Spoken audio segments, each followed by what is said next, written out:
going on, guys? Welcome back to Fandom Assemble. It's your boy Augie, and you got Gib over here again. Welcome back. Uh, So for this video, we have a few stuff to talk about. Stuff that's been happening over like the past couple days and this past week. Gib has been like in the dark on what we're about to talk, so it's gonna be like his first time hearing it. But we do have two like plot leaks that are like pretty big that came out. One in particular is like a whole movie plot leak for No Way Home. And since I know some of you don't enjoy plot leaks, I'm gonna add like timestamps and chapters throughout the video. That way it can like be broken up so you can skip those parts if you want to. But ready to get into it? I just want to say I've on purposely been asked to not see any plot leaks or hear any plot leaks this week. So that's why I've been in the dark. 'Cause trust me, I would 100% watch them. But oh well, yeah. All right, so I found this on Reddit. I'm not gonna post the user or anything, but he starts off the plot leak by saying, "I'm not gonna tell you guys who I am or what kind of job I do at Marvel Studios, but I'm bringing this out because I'm frustrated. While I have not seen the movie, I have read the script, and it goes like this." So, like most fans, he's just getting frustrated with the trailer not being out there and not seeing anything out there for the movie. So he's like, "Fine, I'll do it myself," like Thanos, basically in at the end of Ultron. Fine.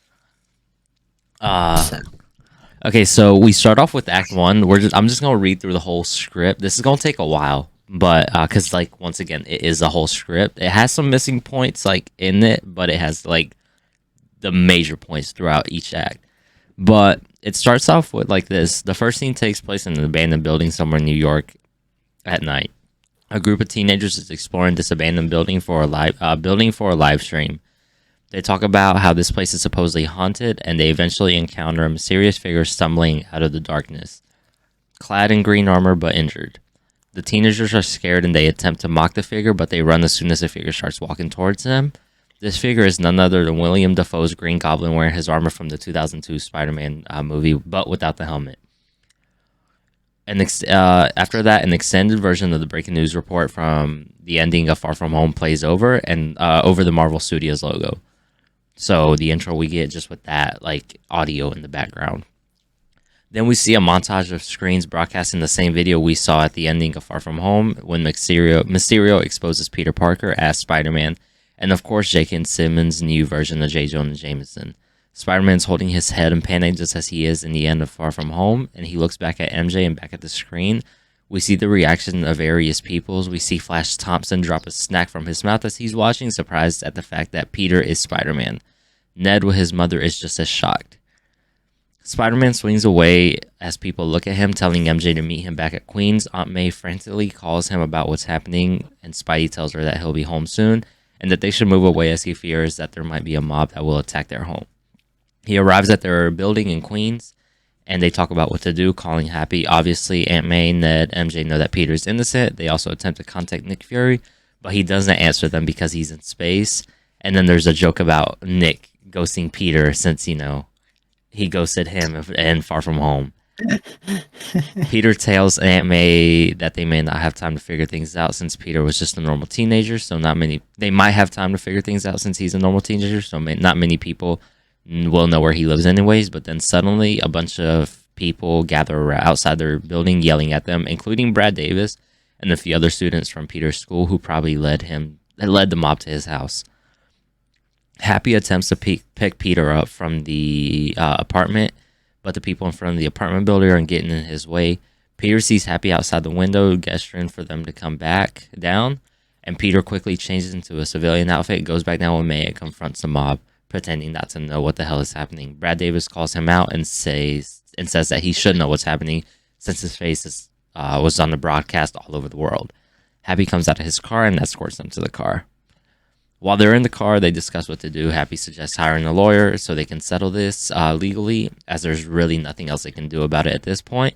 May says she might know someone, and she pulls out her phone and starts contacting a lawyer.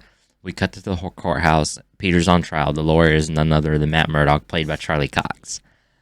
The witness is one of Mysterio's accomplices. The court battle gets heated as the accomplice presents new evidence showing a more convincing footage of Peter killing Mysterio that was not shown to the public. It's a video doctored with high tech, so it looks like Peter shot at Mysterio point blank. They also mentioned that this video has been examined for any sign of fakery, none of which was found. They also... Okay, Matt attempts to speak back, but he was cut off by the judge and branded guilty. Matt tells Peter that he'll find a way to fix this because he knows Peter's innocent, but also subtly implies that he knows he's also Spider-Man. And this is the last we see of Matt Murdock. So nothing, no Daredevil related, nothing, just lawyer. Which, that's what I'm expecting. I'm not expecting to see Daredevil, but I know some other people like you are wanting that to happen. I really So Peter ends up getting arrested, and he tells Aunt May that he has no choice but to serve his sentence and assures her that he will be fine. Ned and MJ watch as police officers escort Peter out the courtroom, past a crowd, and into a police car. We see a shot of Peter looking out the window out of the police car and past a crowd yelling that Spider-Man is a murderer. Peter spends a day in prison being bullied by other inmates, but he wouldn't fight back. In his cell, a tiny portal opens up in front of him, and a piece of paper comes out of it that reads 177A Bleecker Street, hurry. So literally the same piece of paper that Thor got. Peter escapes through the barred window by breaking the bars and crawling out. Ned and MJ are at May's house and accompany her so that she wouldn't be lonely. Peter comes in through the window. May, Ned, and MJ are surprised and happy that Peter escaped, but are also concerned because that would just ruin his reputation further. Peter tells them that Doctor Strange is calling for him and he'll be going there. He recognized the portal. Ned and MJ ask to go with him. He disgraces, but eventually agrees after being convinced that they'll always face what's ahead together. Once they arrive at the Sanctum, they look around the place and then look up at Doctor Strange dramatically floating down the stairs. This is the picture where Tom, Zendaya, and Jacob are all looking up, the one that they all posted. That's that specific scene. Strange explains that something dire is happening and something bigger, something far bigger than Peter's issue. He leads them into a room with an orb in the middle, with vein-like trails all over the area. He explains that the flow of time has somehow been disturbed and that many realities are starting to bleed into each other. Obviously, those who watch Loki know exactly why this is happening. But Strange tells Peter that the two timelines are merging into their own, but with the orb that he apparently dug up from somewhere, he has the ability to slow down the merging process, but he notes that it's not quite like the Reality Stone. Spider-Man asks why did he call him in particular and not someone else, similar to how he asked Nick why did he choose him to deal with the elementals and not someone else like Thor, Captain Marvel, and all these other people. And Strange says that somehow Peter is the center of the current problem that he's dealing with, a problem that's a part of the problem that's even a bigger problem.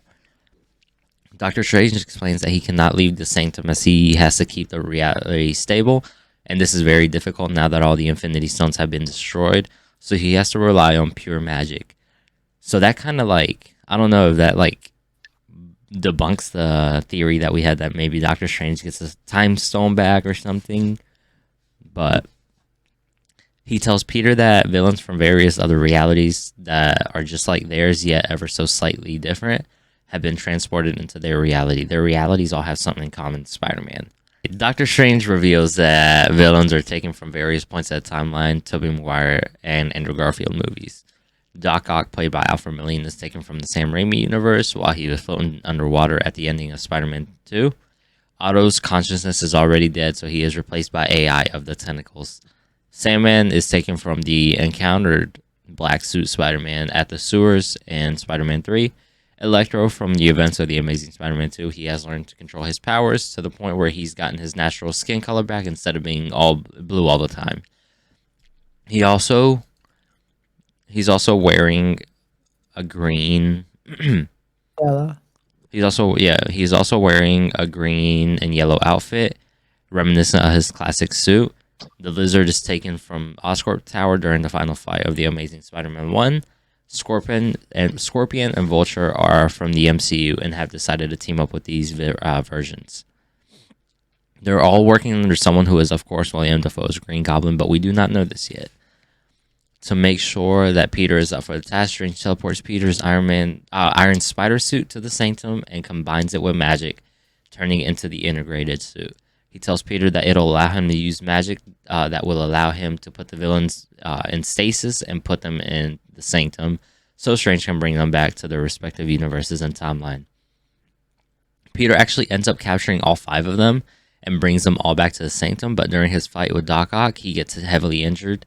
3 of the villains are imprisoned in the Sanctum.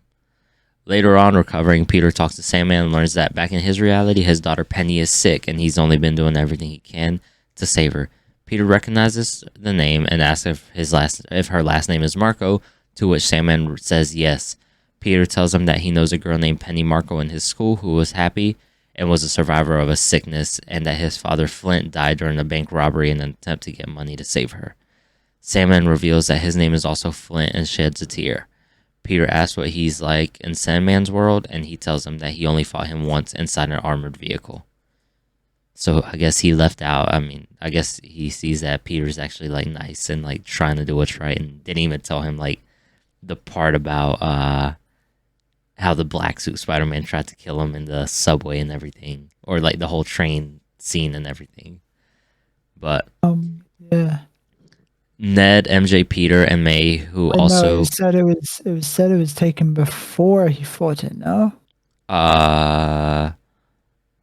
No, it said he was taken like during that, right? Floating underwater during before he encountered Black Suit Spider-Man. Okay, yeah. Ned, MJ, Peter, and May, who have also came into the Sanctum, spend the night there. Suddenly, they hear an explosion where the villains are imprisoned. Peter rushes back to where the villains are and found that most of them have escaped, except for Sandman, who looks at him and says sorry before disappearing. So kind of like he did in the in Spider-Man 3 at the end, just disappear. Yeah. Strange was caught off guard and injured by the explosion, and he says the event has worsened reality's state. Strange warns Peter not to go after them, who is injured. But Peter tells him that he can't just sit and let innocent people get hurt because of his responsibility. Spider-Man dons the integrator suit again. Strange gets an idea. Sandman is trying his best not to hurt him, but the rest of the villains nearly kill him. Spider-Man ends up crashing into a rooftop, completely battered more than he's ever been before, where a figure clad in green and purple hoodie approaches him. He takes off his hood, revealing to be Norman Osborn of the sam Raimi universe, and this scene is homage to the scene in Spider-Man 1 where Goblin talks to Toby's Spidey after dosing him with sleeping gas and trying to like get him on his side. Norman reveals that he was taken from the ending of Spider-Man 1 just seconds before he was about to be impaled by his own glider. At first, the scene is done with archive footage of the 2002 movie, but then it blends into a newly shot scene where Norman is suddenly teleported just as his glider crashes into the wall he was laying on. We also learned that he was actually sent into the past of the MCU, so he had time to actually murder the MCU's own Norman Osborn, preventing Oscorp from ever existing in the MCU. Instead of turning Oscorp into a big name, he instead waited for the right time to strike. At first, he thought the MCU didn't have a Spider-Man, but later found out about his existence because of the events of Homecoming and Far From Home. Norman prepares to kill him, and he has learned his lesson not to let Spider-Man live so he wouldn't get in his way. But he was saved by none other than Andrew Garfield's Spider-Man wearing the Amazing Spider-Man 2 suit. Let's see. After that, Norman shouts at Andrew and attacks him, but he gets thrown back. Andrew grabs Tom and takes him back to the Sanctum. Note that the script says something like cue the Amazing Spider-Man fanfare, which I assume is them playing the main theme from the Amazing Spider-Man 1 or 2 as Andrew's own personal theme music. That would be pretty cool to, hear. And that's the end of Act 1. That's where they stop Act 1. How many acts are there? There's 3 acts. Wait, so they actually, people were saying they only appear in the 3rd act. They appear in the 1st act. At least Andrew. Or at least still, that's one of them. This one, at least Andrew towards the end of the 1st act. And now, so now let's start Act 2. Like I said, this is going to be long. And there also is a post-credit scene, attached to this. So, Back to the sanctum, Ned, MJ, and May are surprised to see another Spider-Man carry Tom to them. There's a gag here where MJ admires how tall this version of Spider-Man is. Andrew unmasks himself and says that he came here to help, noting that weird things have been happening back in his world as well. He was taken to the MCU a few months after the events of The Amazing Spider-Man 2. Doctor Strange says that he used a forgotten spell that's able to pull inhabitants of other universes to the MCU. While the Breach can do this as well by random, the spell allows him to specifically choose those who to bring over, hoping that two Spider-Men are strong enough to fight the villains. Somewhere the Sinister Six have formed a base. They're not called the Sinister Six during the movie though.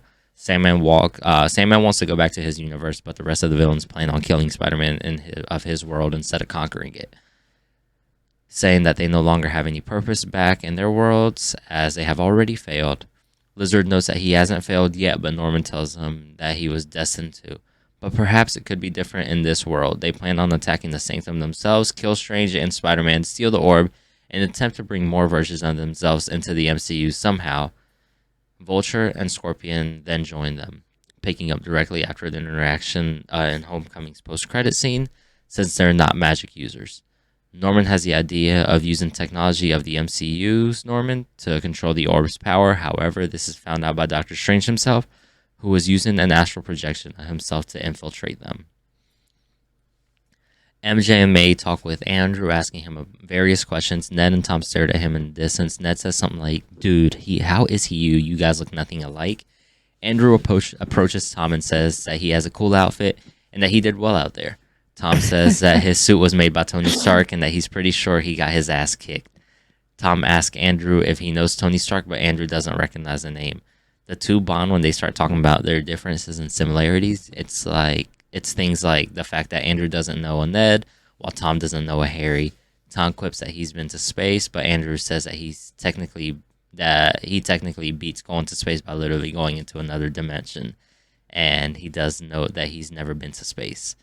Andrew says that MJ is a nice girl, and that Tom is lucky to have her. Tom assumes that Andrew also has an MJ of his own, but he only gets reminded of Gwen Stacy. Rest in peace to my girl Gwen. Anyway, before Tom and Andrew could finish their conversation, Strange interrupts them and says that they need to prepare for the villains that will come after them.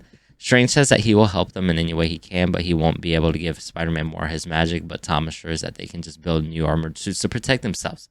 Happy is informed by Tom that they'll need tech over to Strange's sanctum. Meanwhile, Spider-Man's reputation is being further damaged after his escape from prison and fight with the Sinister Six.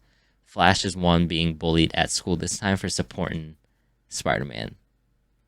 So the opposite of what we would see in the comics, Flash doing the bullying, Flash is the one getting bullied now. With Happy's help, Tom and Andrew build new suits for themselves, which I'm assuming that's a black and gold suit for Tom, but I really want to see if this is true, what they'll do for Andrew's new suit. Tom gets a black and gold suit, while Andrew gets what is described as a high-tech suit that somewhat resembles a black and gold classic Iron Spider suit. While Andrew gets a high-tech suit, it's just Tom who is able to use magic. Tom and MJ share a moment together outside. MJ tells Tom about how she's worried that they won't be together for that long because of the amount of danger Tom always finds himself in. Tom assures her that they'll be together as long as possible and that he'll never let anything happen to himself or her, and they share a kiss.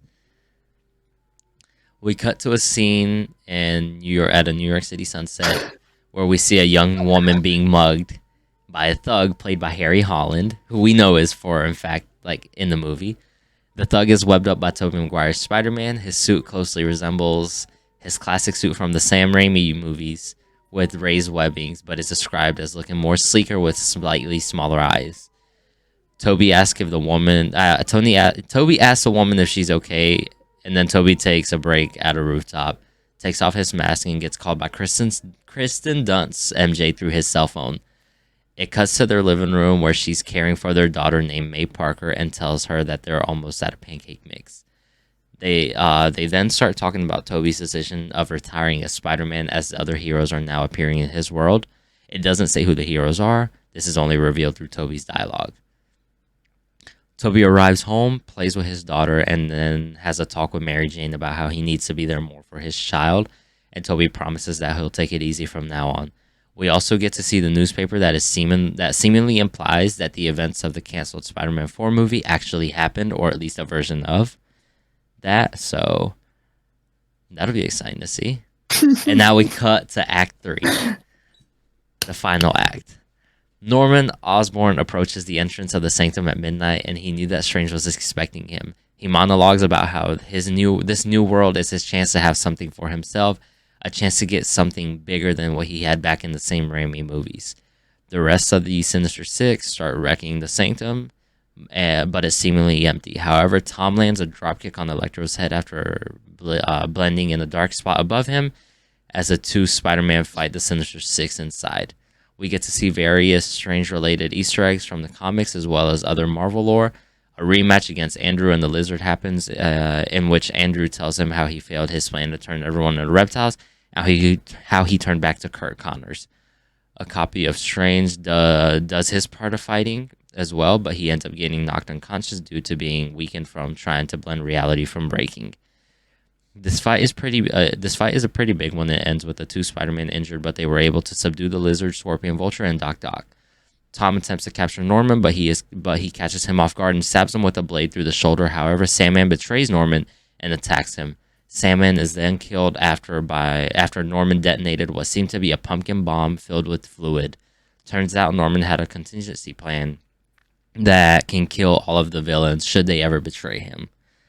Tom yells at Norman and attempts to attack him yet again, but Norman summons a new glider that he stole from an old project run by the MCU's own Norman. While the two Spider-Men put up a good fight against him, they are ultimately overwhelmed by the glider's weapons, destroying their new suits. With two Spider-Man down for the count, MJ strikes Norman in the head with a steel pipe, but it doesn't hurt him. Norman slowly turns his attention to MJ. Tom screams at MJ to run, but Norman grabs her by the neck and tosses her across the room, slamming her into a wall rather brutally. Tom screams, but is knocked down by Norman with one punch. Norman goes to the room where Strange's physical body is. The two have a dialogue together. Norman says that Strange has spent too much time trying to maintain reality, that he has been severely weakened. Norman attempts to go for the kill. Strange lets go of the orb and fights Norman, but not before doing a brief spell on the orb that makes it glow briefly red. Norman is no match against Strange, but then Electro appears and takes the orb while Strange is distracted.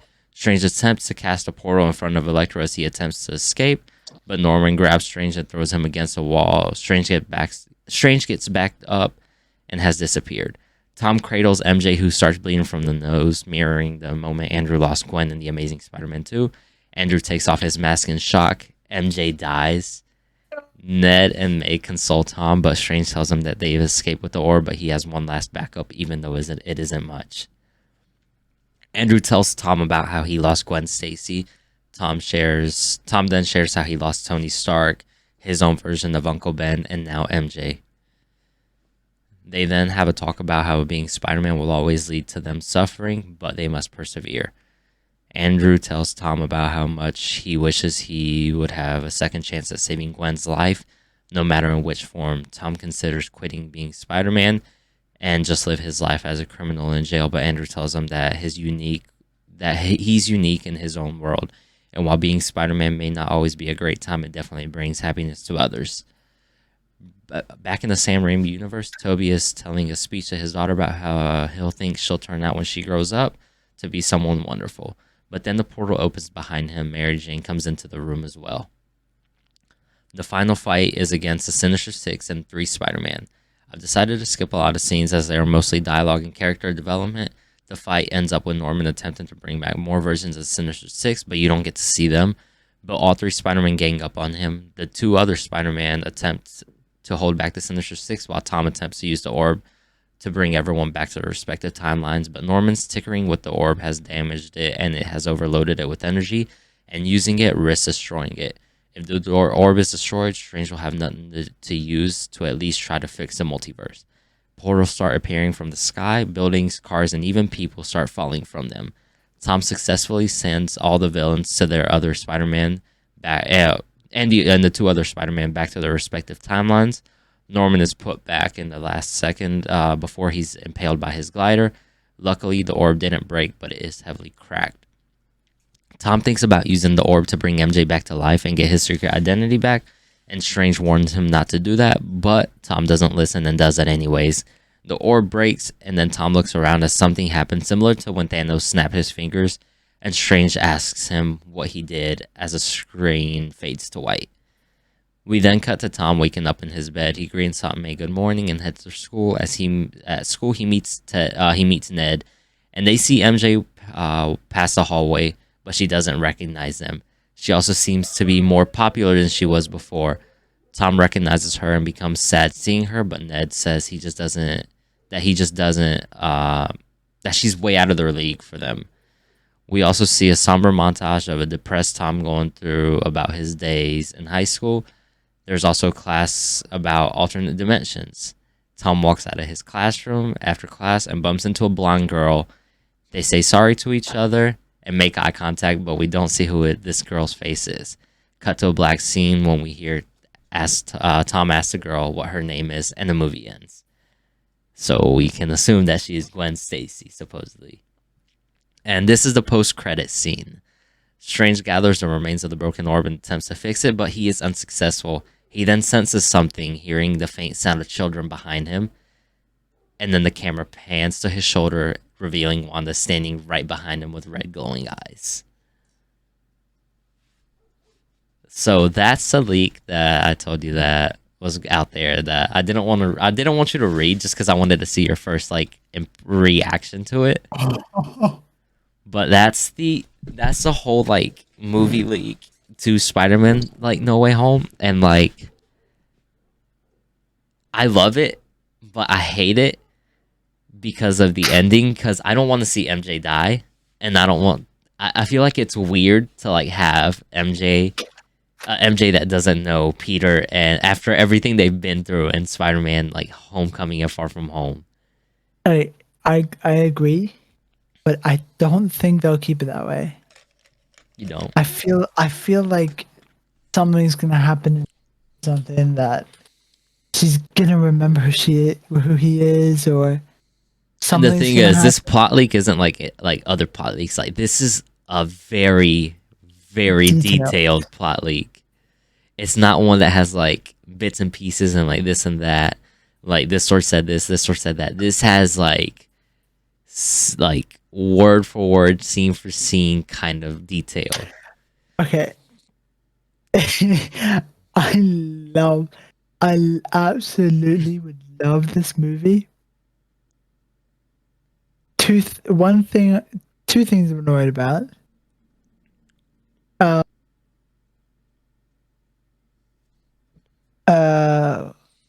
One, Toby isn't gonna be in it as much. But I'm so happy that Andrew is. I'm so happy that Andrew's in it quite a lot. And two, Gwen isn't gonna be in, or Andrew's version of Gwen. But yeah, so that's that for that leak. It's a lot to take in. But I guess we'll have to wait and see till December. But since we're on the topic of Spider-Man, the trailer update, unfortunately, we, to this day of recording this, we still don't have a trailer, sadly. But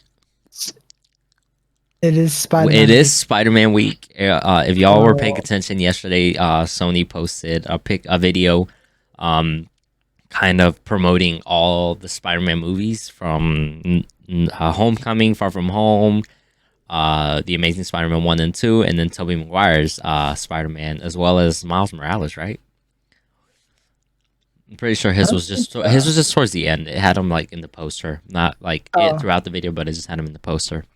But probably for Spider-Verse too. So they obviously know what they're doing, because they even turned the comments off to that video because they didn't want to hear what people wanted to say. And this is the first time ever we've had since Sam Raimi's first movie in what was it, 2002 that it came out? Yeah. to now, we've never had Sony do this, and all of a sudden they decided to do a Spider-Man week promoting all the movies. But we do have important date coming up. August 1st is like International Spider-Man Day, which is it's not like an official date, but it's just what we use as, since Spider-Man's first appearance was what, August 1962, I think. 64. 62 or 64, I can't remember, but August 1st is like National Spider-Man Day. So, that's going to be exciting. Hopefully we get to see a trailer or at least something that day. It was 62, okay. Yeah. Hopefully we do get to see a trailer August 1st, which is in 3 days. But I wouldn't hold my hopes up. Like, yeah, I wouldn't like expect anything, just because I wouldn't be surprised if it comes out later. It's a Sunday as well, which is like, for most people in the world, it's the end of the weekend. Yeah. Well, sticking with Spider-Man, we have a few other things. Miles Morales could possibly be set up. So, actress Paula Newsome, we know she's gonna be in Spider-Man: No Way Home. And most people were like immediately anticipating or assuming that she was gonna be Miles Morales' mom. But a couple days ago, this account, Spider-Man World, tweeted out, "OMG, all this time I've been thinking at Paula Newsome could be playing Miles Morales' mom, but I didn't think about Peter maybe meeting MJ's parents finally in No Way Home." And she replied with a winky face. I don't know if she means like winky face as like you got it, or winky face as she's just trying to lead us off and she's actually playing Miles Morales' mom, and she just wants to throw a little curveball, or what. But it would make sense, like Peter finally getting to meet MJ's parents because of all the events going on. They might want to meet this guy, like, who's my daughter dating, like, that's getting into all this. But at the same time, we do have Miles Morales in this universe. Like, we didn't need the multiverse to like bring him up or create him or anything. We do have him thanks to Homecoming. Like, we know he exists, but we don't know where he's at, how old he is, who he happens to, what he's up to, or anything like that. I just wanna nothing to do with but at the time we're recording this, a new Shang-Chi, not trailer, but like 1 minute, what are they called? What, like just a little clip, I guess, got released? Yeah. Oh yeah, I see it right here. Just got released. Do you want to watch it real quick? Yeah. All right, I'm gonna hit play. What happened to your shirt? Okay, so it starts in that little like all I ever wanted was a normal life. Fighting like place where we saw Abomination. Gave our family legendary power. Show me you are strong enough to carry them.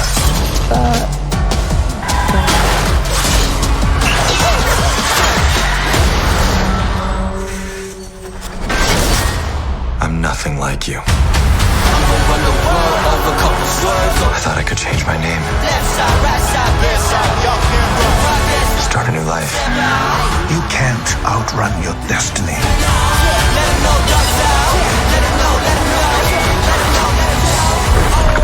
I'm not afraid of you. Marvel Studios' Shang-Chi and the Legend of the Ten Rings.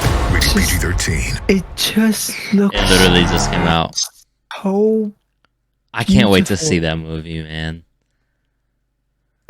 Like that movie, like I said, a lot of people said like Black Panther was like the best, like visually pleasing movie that was out there, like ever, that made by Marvel.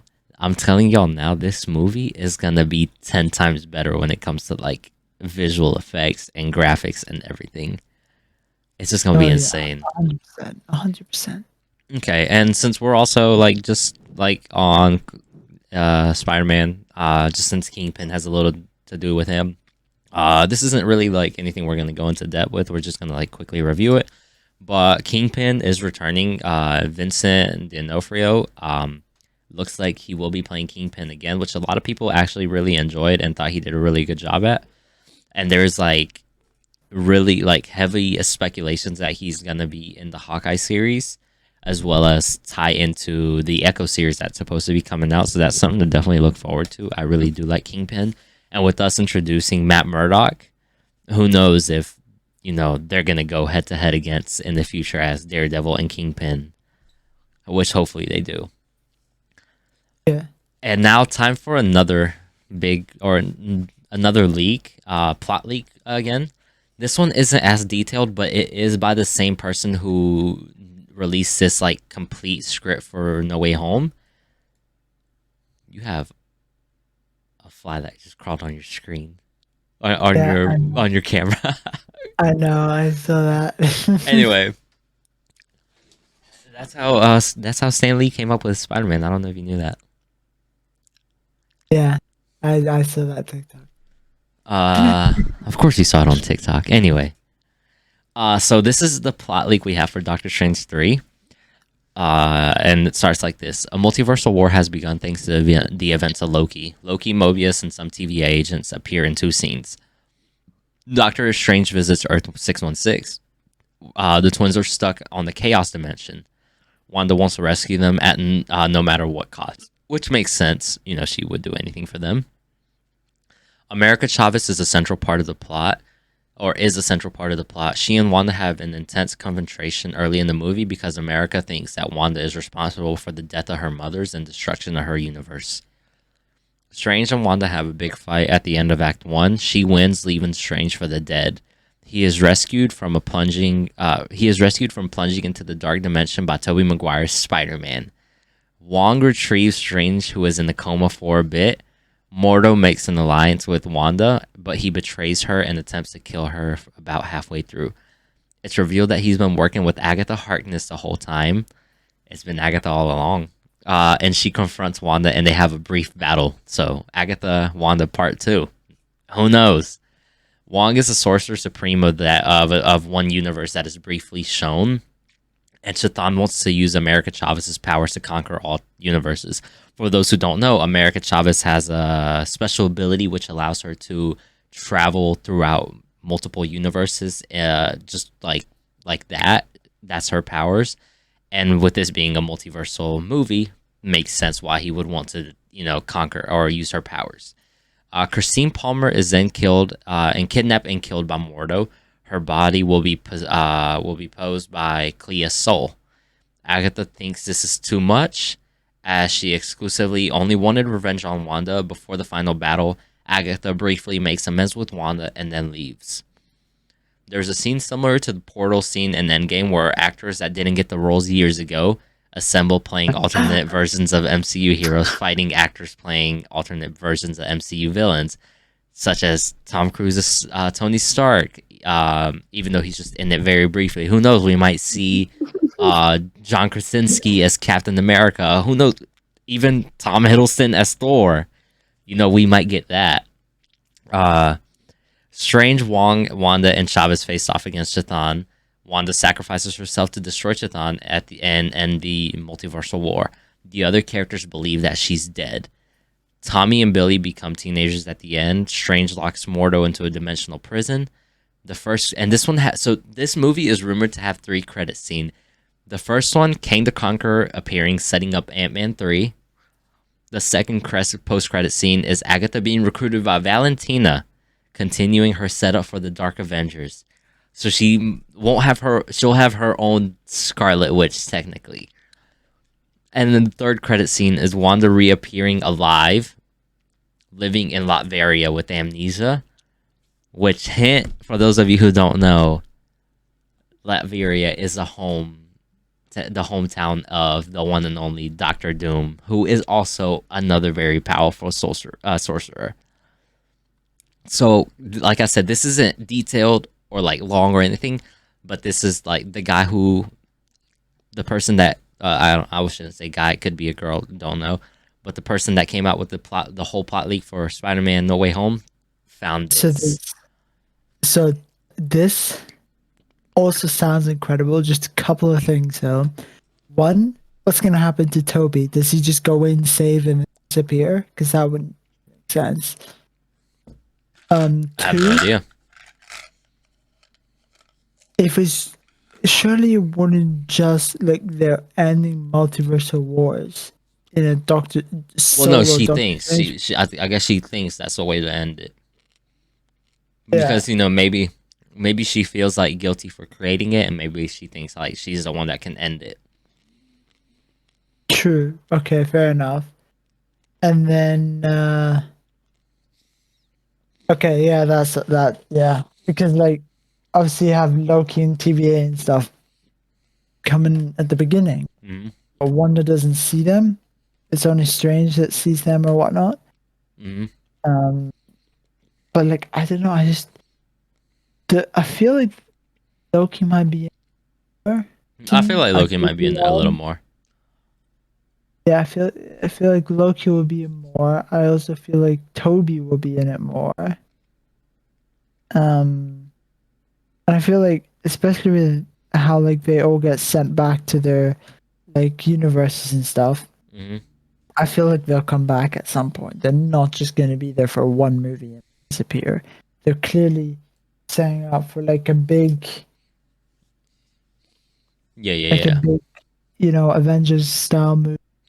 This The is end. like a lot of people like think like No Way Home's gonna be great. I feel like Multiverse It's of gonna be Madness like is a gonna be even wonder. better. To me, this is how the movies are gonna be. Multiverse of Madness and No Way Home is kind of gonna be like Infinity War and Endgame.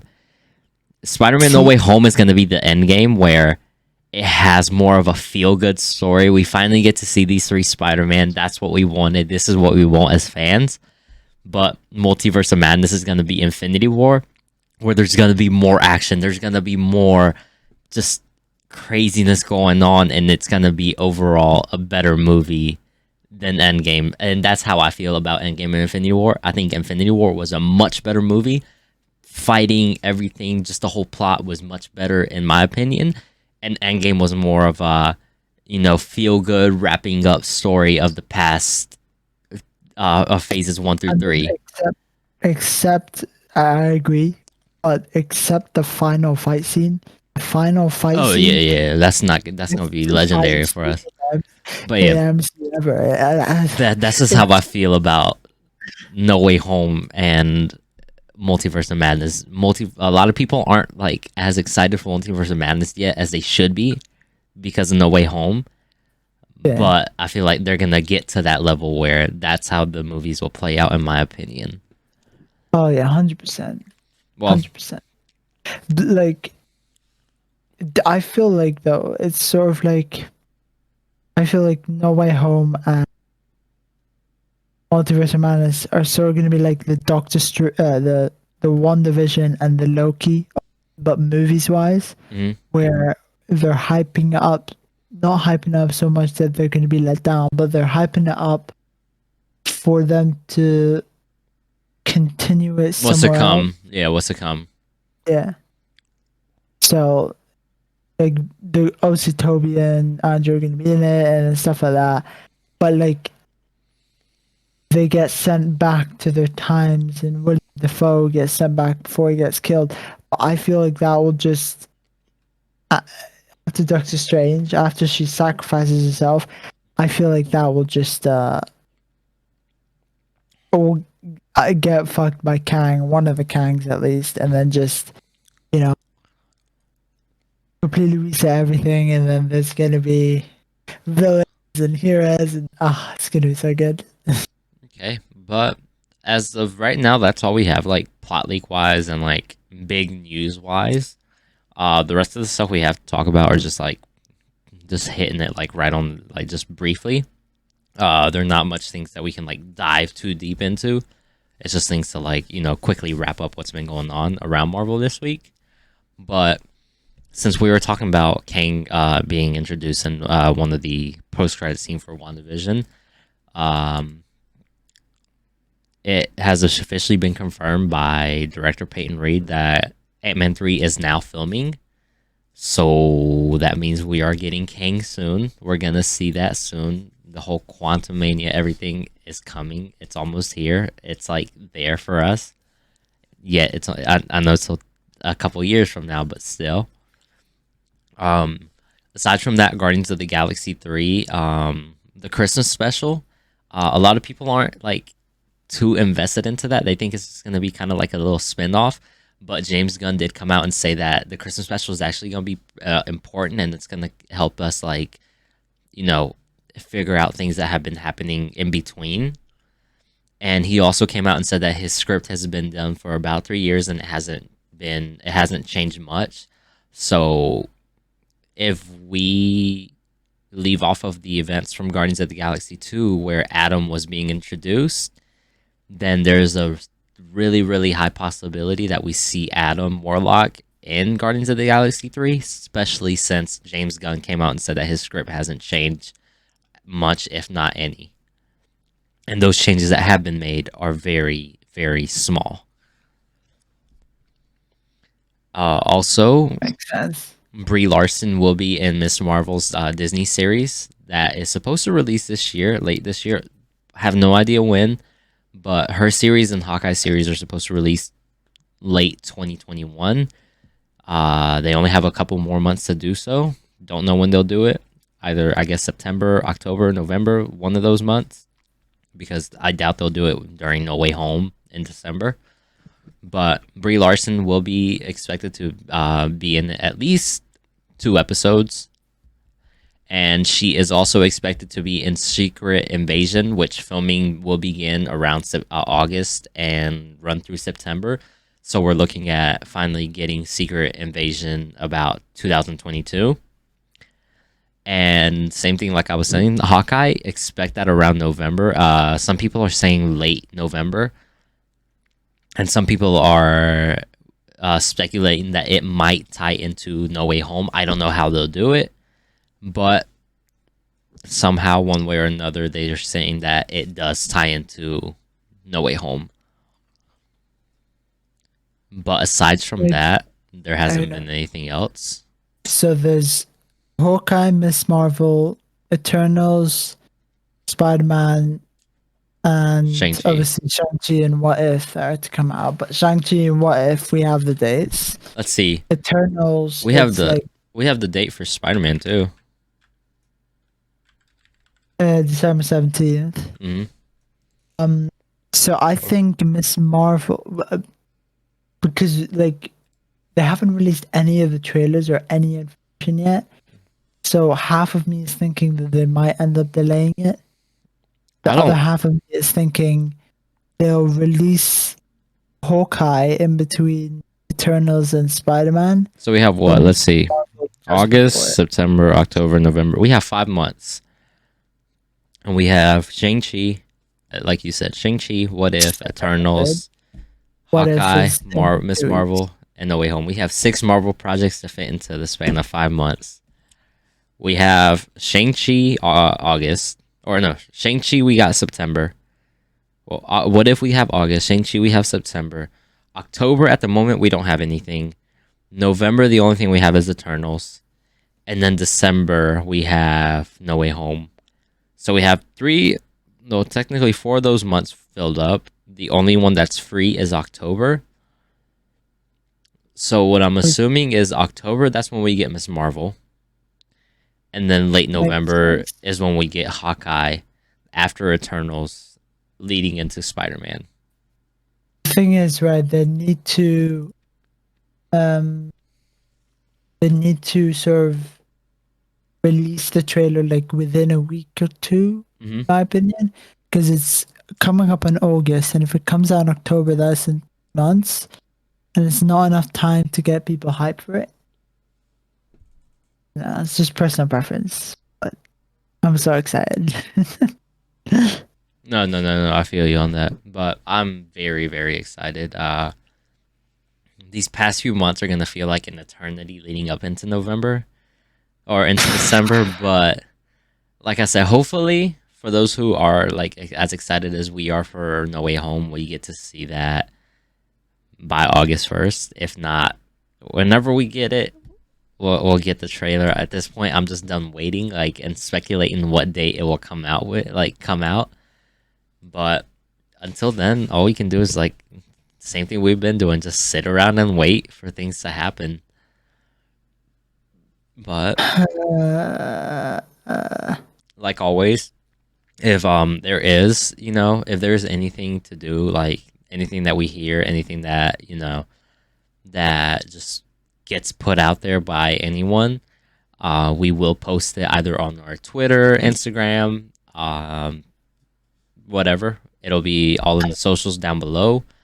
And if And a Spider-Man trailer or anything yes, released and if immediately, any we will yeah, record our reactions. yes, Spider-Man trailer, if it, let's say if it drops in 2 hours, we'll immediately just record our reactions and upload it right away. So whether or not, like, you know, it happens in a couple days, as long as, you know, it will, since it's like yeah, it's already 11. later in the day, but Yeah, we're just saying, like, I'm just saying, like, the second we hear anything, especially Spider-Man related, the second we hear anything, we will have it uploaded right away. But if you want to be up to date on that and, you know, stay, you know, and stay updated and informed on all that, just make sure you hit the subscribe button, you know, turn on the little notification bell, follow us on our socials, and, you know, you'll get to see all that. But I think that does it for us, for today at least. We have a lot of stuff coming up, and it's going to be really exciting, but I hope you guys have a great day, and we'll catch you all on the next one.